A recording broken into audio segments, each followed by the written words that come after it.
Sí, adelante, te esperamos a ti ahora. Ya. Hola, buenos días. Bueno, agradecer a la gente que está acá, CEDEUS, y mandar un saludo a mis compañeras de Ucamau, que seguramente van a ver el video después de la jornada laboral, en casa algunas, digamos. Bueno, cuando nos preguntan dónde vivimos, nosotros decimos el nombre de una calle, de un barrio, damos una referencia.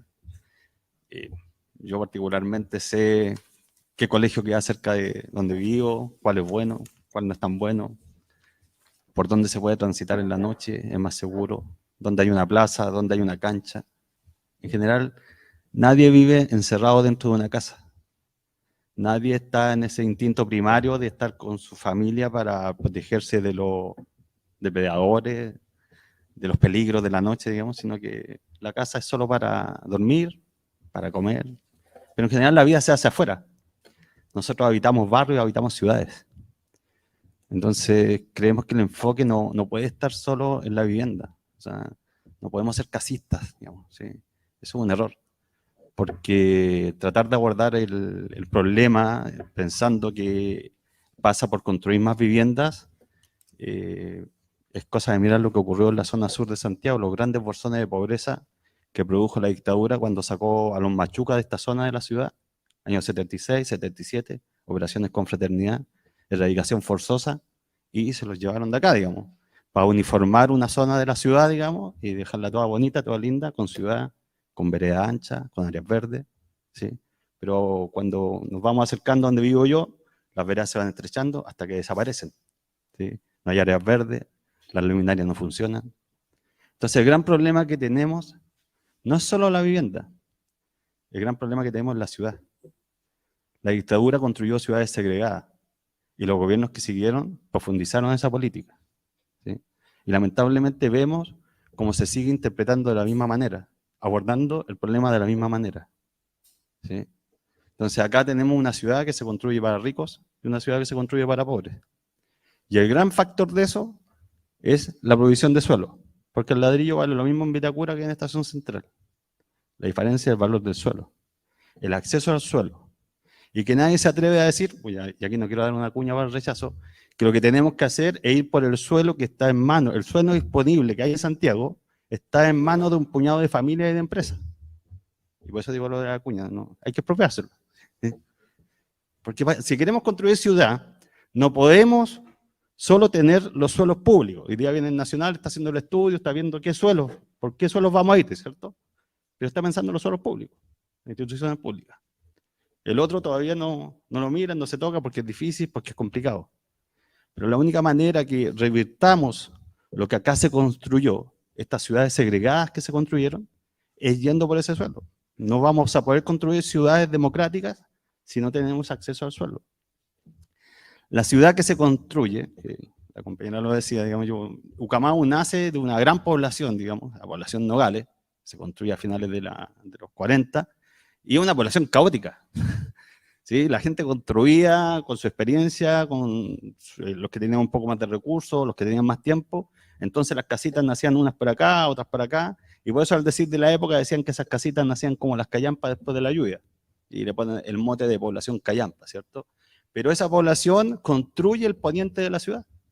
O sea, cuando llegan los habitantes de Nogales a vivir ahí, la ciudad llegaba solo hasta la estación central de trenes. Hacia allá era Chuchunco, donde se pierde el agua. Está lejos, está en Chuchunco. Bueno, esa zona de la ciudad la crearon sus propios habitantes, ¿sí? La autogestión de sus propios habitantes fue la que construyó esa zona de la ciudad. Ahí se construyó la primera bomba de bomberos, porque se dieron cuenta que cuando había incendio perdían todo lo que habían avanzado. Y ellos fueron los que construyeron. No hubo una política pública que dijera, acá vamos a hacerlo, porque sabían que era necesario. Sabían que era necesario un espacio para la recreación, para el deporte, un espacio para juntarse, un espacio para la sanidad, para la salud. Dejaron un espacio de todo ese paño de terreno para que hubiera una posta, porque era necesario. Entonces hay que confiar en los habitantes y las políticas públicas tienen que ir con ellos. Entonces hoy día cuando dicen el tema, todos ponen el énfasis, el déficit cero, pero ¿de qué? ¿Solo de vivienda? Vamos a construir más de lo mismo, ¿sí? O sea, el déficit, el gran déficit, la gran deuda que tenemos acá es con ciudad. sea, no puede ser que se construyan grandes conjuntos de vivienda, de, no sé, miles de viviendas, y no se piense, por ejemplo, el Decreto Supremo 49, que es el que provee de vivienda a los sectores más vulnerables, no permite, no es que no lo contemple, no permite la construcción de una placa comercial a nivel de barrio. No se puede. Nosotros cuando construimos la maestranza queríamos. Decíamos, oye, pero si acá van a vivir, son 424 departamentos, más de 1000 personas. Necesitamos un equipamiento comercial a nivel de barrio, que la gente vaya a comprar el pan ahí, que vaya a comprar las verduras, que se junte, que converse con otros, que se encuentre. No, no se puede, no se financia. Entonces estamos obligados ¿a ir al líder. ¿Sí? Estamos obligados a ir al gran supermercado. ¿Por qué? Porque no se piensa, o sea, cuando se piensa en la construcción de vivienda y abordar el déficit, solo se piensa en vivienda, en casa. Hagamos más casas. No, esa no es la solución. En Cerrillos, en junio del año 2020, un grupo de familias llegó a lo que antes era un vertedero, ¿sí?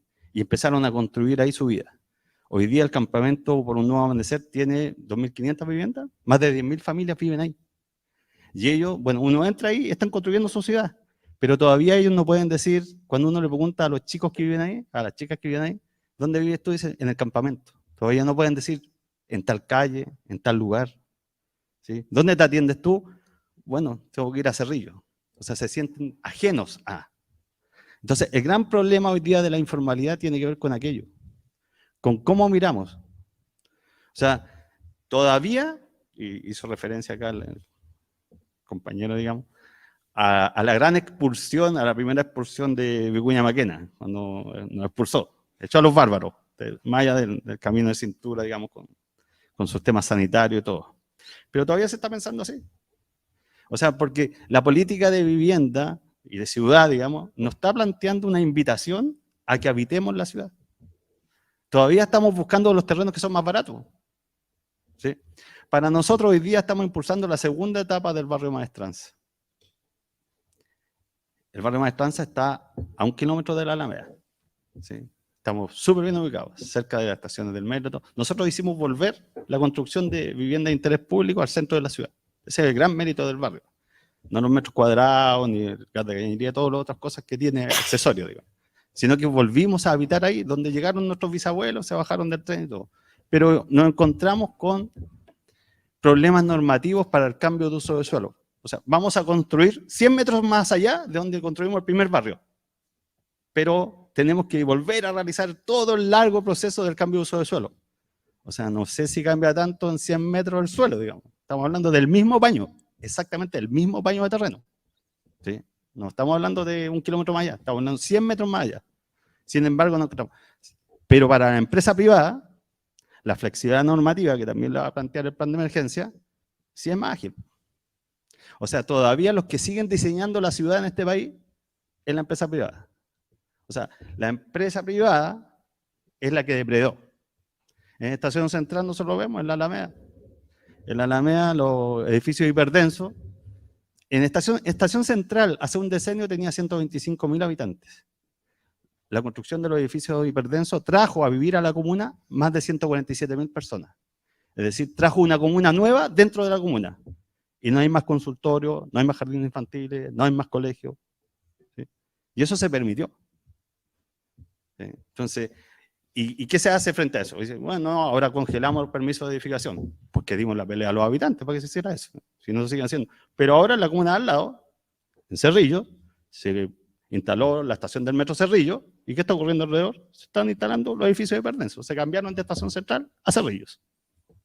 La misma comuna en donde está el campamento más grande de Santiago, que es el Nuevo Amanecer, que se constituyó en junio del 2020. Entonces, nuestro planteamiento frente al tema de la informalidad es que sí, hay que ir, hay una emergencia que es casi sanitaria, hay que proveer de servicios básicos a la gente que ya está ahí. Nosotros no creemos que haya que ir a erradicar a la gente, digamos. Ya fueron, se adaptaron, a no ser que hubieran situaciones muy extremas, digamos, que no se puede hacer la vida ahí. Lo que hay que hacer es llegar ahí y construir ciudad ahí, llegar con la ciudad ahí. Esto que decía que el Ministerio de Educación va a ver en 4 años más, cuando estas viviendas se formalicen, cuando pone el colegio. No, no puede ser. tenemos que tener las herramientas para poder planificar la ciudad en que queremos vivir. O sea, tenemos que poder pensar la ciudad en el mediano y en el largo plazo. Porque si no, lo dejamos al arbitrio del mercado. Así, al mejor precio, a la mejor tasa de ganancia. Es mejor construir por allá lejos, es más barato.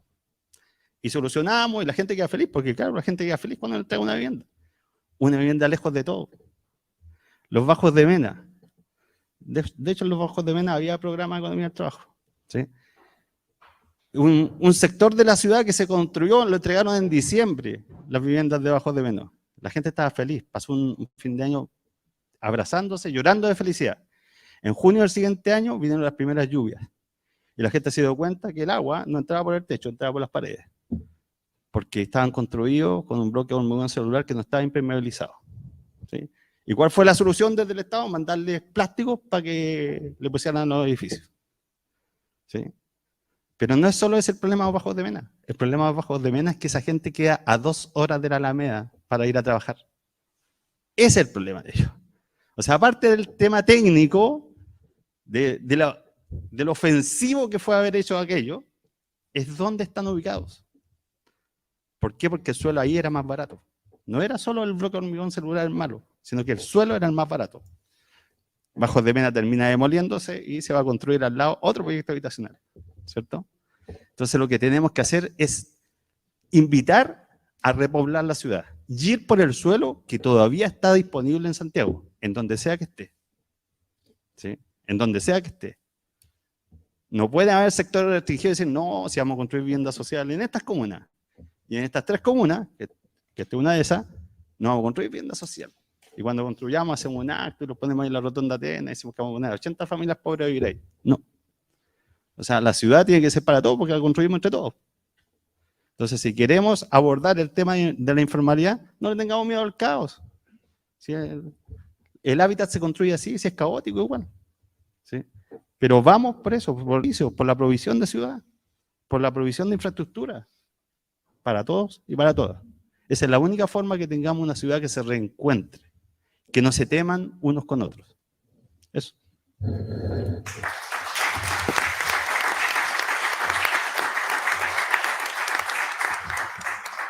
Muchas gracias, Alana. Me recuerda lo que decía un poco como partida de la John, que de repente de lo informal lo formalizamos, pero también a veces informalizamos lo formal, como se ha hecho en todos esos sectores. Así que ya, Javier, el último panelista, y acuérdense las preguntas. Bueno, muchas gracias por la invitación, el público, los asistentes del panel. Yo voy a dar una perspectiva más académica respecto a la investigación, teorizaciones y políticas.